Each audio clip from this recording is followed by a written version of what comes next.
मी सुमंतराव हरिदास मुळे. मी बार्शीहून आलो आहे. मला मला अक्षरशः ह्या पित्तामुळं एवढं जीवन नकोच वाटत होतं एकदम, की बाबा पित्तामुळं सगळं त्रास एकदम पोट गच्च-गच्च राहणं, सगळं शरीरात गरमी तयार होणं, नाकातून अशा ज्वाळा वगैरे बाहेर पडणं, खाल्लेलं पचत नव्हतं.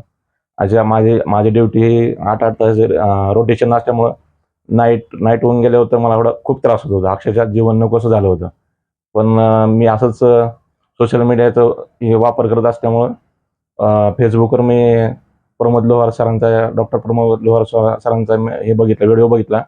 माझे सिम्प्टम्स आणि त्यांचं जे व्हिडिओ आहे त्यातलं मग साधर्म्य मला सारखं वाटलं.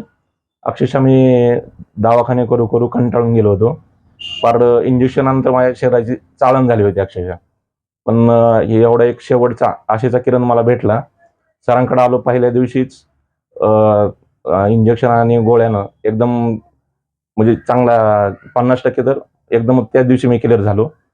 अक्षरशः माझा चेहरा वगैरे असं एकदम सुकलेला होता, पण एकदम एकदम टवटवीत झाला.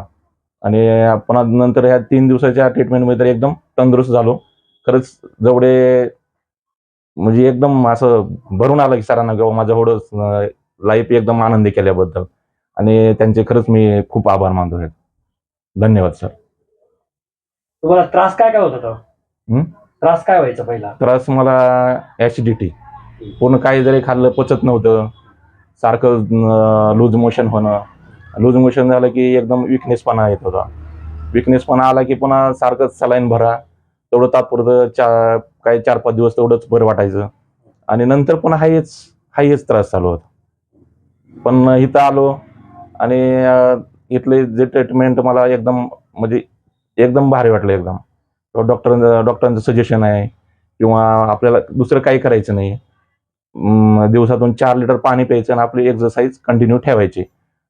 ते दुसरं पथ्य पाळायचं नाही किंवा काहीच नाही करायचं आपल्याला. एवढं रोटेशन करायचं, आपलं एकदम तंदुरुस्त राहणार आहे. धन्यवाद सर.